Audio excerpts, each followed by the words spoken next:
Things changed for me drastically. I believe it was 2012.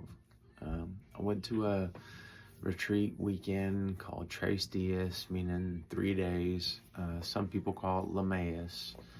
Um, but it was just one of those places where I told myself the same thing I've been saying over and over again. All right, God, like, let's just get past this. I'm going to turn things around. I'm going to surrender my life to you. I'm going to quit the drugs. I'm going to quit the drinking, quit the porn, everything else. I'm going to quit doing those things. And they were all just empty promises that just didn't ever really happen.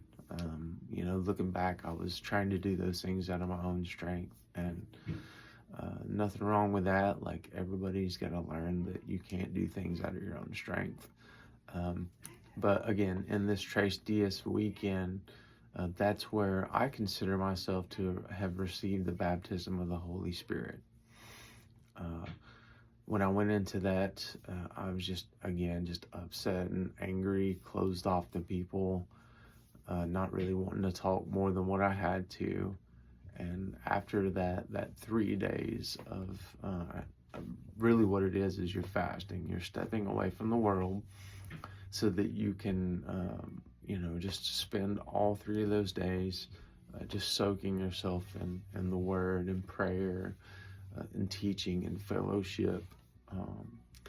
And God honored that fast and that weekend, and through the baptism of the Holy Spirit, someone prayed for me. I remember specifically a man walking through the room and just laying his hand on each person in there and inaudibly praying for each one of them.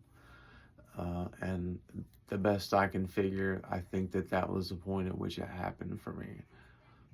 This man prayed for me, and then we had a worship service after that, and just all of a sudden tears just started flowing for me. I didn't really cry that much, but I couldn't stop it.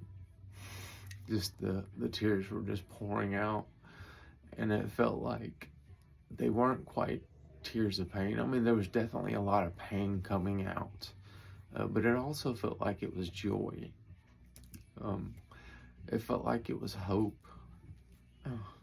I felt like there was peace even.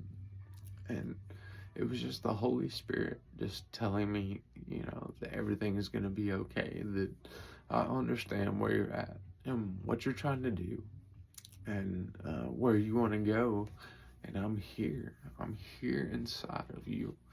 And now I'm going to give you this power to live holy, to try to stop sinning so much, to just be with me, to abide, essentially. And man, my life was never the same after that. I'm not going to sit here and tell you that I stopped using drugs, that I stopped, sinning, and no, it didn't work like that. There was a time whenever I wished that that would have been my story, that I was touched by Jesus, and then all this stuff just went away. I didn't have any desire to do it anymore. It would be nice, if that was the story, but that's just not how it is for me. In my mind, God is the ultimate gentleman. He's not going to take anything from us. That's why he's given us free will. He's always given us the choice to make a decision, to choose him or to not. And I mean, again, that's the ultimate gentleman. So he's always given me that choice. And yeah, but still, there was power that came through that baptism of the Holy Spirit. The things that my parents had tried to warn me against, not to do, having sex before marriage, and you name it. I mean, just things that your parents and people that care for you try to drive home to you when you're growing up. It never really made sense to me. But after the baptism of the Spirit, Like I understood. Like it didn't mean that I chose to do it because of this new knowledge or anything, but I had some level of understanding of why, and it was amazing. It's really hard to describe.